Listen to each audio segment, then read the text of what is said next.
அதிமுகவோட கூட்டணி வைக்கிறதுல எங்களுக்கு ஒண்ணும் சிக்கல் இல்ல. ஆனா அவங்க பிஜேபியோட கூட்டணியில இருக்காங்களே அப்படின்னு சொல்லி அண்ணன் திருமாவளவன் சொன்னதுனால, முன்னாள் அமைச்சரும் தற்போதைய எம்எல்ஏமான அதிமுக எம்எல்ஏமான நம்ம ஆர்பி உதயகுமார் அவங்க சொல்றாங்க, திமுகவ தோற்கடிக்கணும். மக்கள் ரொம்ப அல்லாடி இருக்கிறாங்க. ரொம்ப கஷ்டத்துல இருக்கிறாங்க. மக்கள் விரோத ஆட்சி நடத்துகிற திமுகவை வீழ்த்த வேண்டுமானால், அனைவரும் ஒரு அணியில் இணைவோம் வாங்கன்னு கைகூப்பி வணங்குறாரு. கைகூப்பி அழைக்கிறாரு. ஆனா, இதுலேருந்து நம்மளுக்கு என்ன தெரியுதுன்னா, ஒருவேளை வந்து இவரு திருமாவளவன் அங்க போறதுக்கு வாய்ப்பு இருக்கா? அப்படின்னா, நம்ம வந்து வைகை செல்வன் வந்து ஒரு சில தினங்களுக்கு முன்னாடி வந்து இருவரும் சந்திச்சிருக்காங்க. இங்க ஒரு திமுக கூட்டணியில ஒரு பிளவுவாதம் தெரியுது. ஒருவேளை இதெல்லாம் கூட்டி கழிச்சு பார்க்கும்போது, இவங்க வெளிய வந்து, அவங்க வந்து பார்த்தீங்கன்னா, நம்ம எல்லாம் கூட்டணியா இருப்போம்.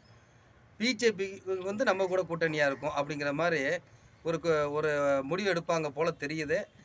அதுவும் என்ன வேணாலும் நடக்கலாம். அரசியல்ல வந்து என்ன வேணாலும் நடக்கலாம். எந்த நிமிடமும் மாறலாம் அப்படிங்கிறது தெளிவா தெரியுது.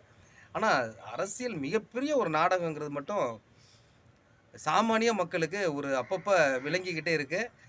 பார்ப்போம். இதுவும் சாத்தியமாகலாம். பிஜேபி ஒரு அணியா இருக்கும்.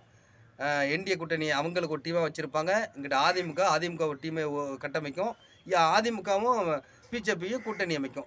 இந்த கூத்தெல்லாம் நம்ம வந்து கண்டிப்பா பார்க்க வேண்டிய சூழல் ஏற்படும்னு நினைக்கிறேன். பார்க்கலாம் என்ன நடக்குது.